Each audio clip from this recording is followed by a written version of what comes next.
आनंददायक आनंददाता प्रिया जी को नाम है। राधे राधे बोलना यही हमारो काम है। जानते हो मैं जगत में क्यों आती हूँ? जगत में आने का मेरा एक ही उद्देश्य होता है, जग को आनंद देना, दुखी जीवों को दुख से निकालना। जब जीव गलत रास्ते पर चल पड़ते हैं, माया में फंस जाते हैं, मोह की पट्टी उनकी आंखों पर बंध जाती है, तो वे सच्चाई को नहीं देख पाते। दिन रात असत्य में विचरते हैं।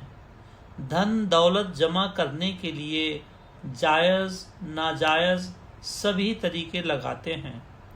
धर्म अधर्म का ख्याल नहीं रहता। उस समय मैं आदि अनादि शक्ति माँ का रूप लेकर जगत में प्रकट होती हूँ और दुष्टों का संहार करती हूँ।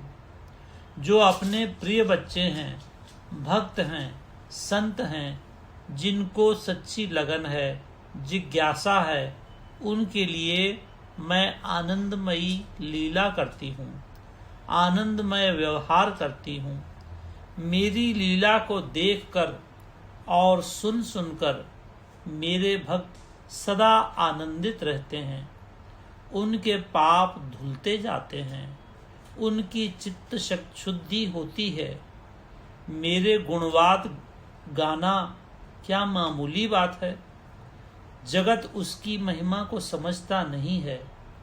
जब मैं ही बाबा साईनाथ के चोले में थी तो सारी सारी रात कीर्तन करने वाले लोग, कव्वाली करने वाले लोग मेरे ही सामने मेरा ही गुणवाद गाया करते थे। देखने को बाबा का रूप मस्ती में झूमता था। बहुत सारे बाबा के दरबारी और साथी 2, 3, 4 बजे तक बैठते थे। फिर बाबा की माया उन पर पड़ती थी, नींद आती थी और वे अपने घरों को चले जाते थे। सुबह सवेरे बाबा उनसे मजाक किया करते थे, अरे बुद्धू लोगों, तुमको पता नहीं तुमने कितना बड़ा आनंद मिस किया, कितने बड़े आनंद से वंचित हो गए। इतना बड़ा आनंद छोड़कर तुमको घर का ख्याल आया। बाबा के रूप में तो स्वयं मैं थी, परंतु वो जगत के लोगों के लिए मिसाल बना रहे थे, आदर्श बना रहे थे, जगत को एक आदर्श सिखा रहे थे कि देखो मेरे भजन में विलीन होकर तुम सोना तक भूल जाओ। कितना परम आनंद है, यही समझने की बात है। मेरी कथा और गुणवाद जीवों को पार करने वाले हैं। पहले भी एक बार बताया था कि गुरु नानक देव जी ने क्या प्रार्थना अकाल पुरुष के सामने रखी।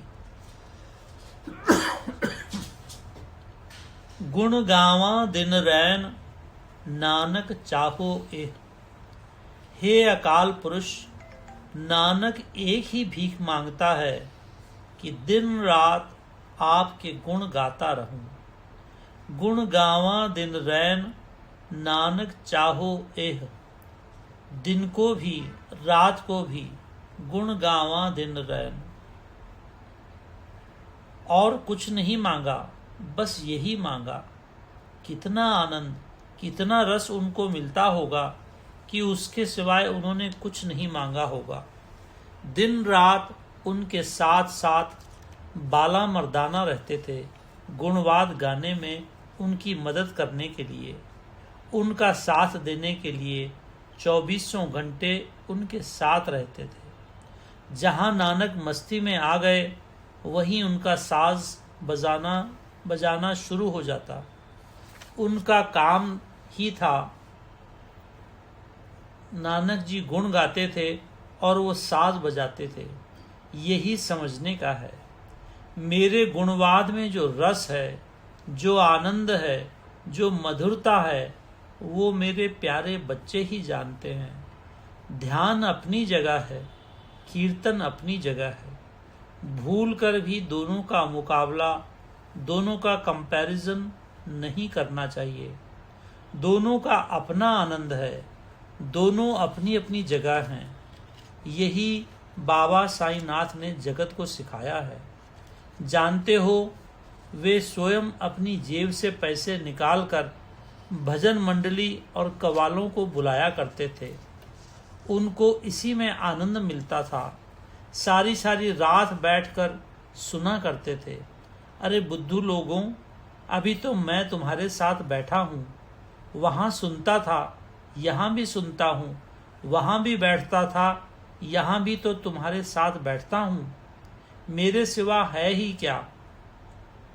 यहाँ नहीं बैठता तो उस कमरे में बैठता हूँ। जानते हो, तुम सबके आने से पहले मैं यहाँ आ जाता हूँ, वहाँ सुनता हूँ। जब तुम में से एक भी नहीं आया होता तो मैं पहले ही बैठता हूँ, सुबह भी शाम को भी, खाली तुम्हारे भजन संकीर्तन सुनने के लिए। अदृश्य रूप से तो मैं बैठता ही हूँ, प्रकट रूप से भी मैं सदा तुम्हारे साथ रहता हूँ। इसको समझो, समझने की बात है।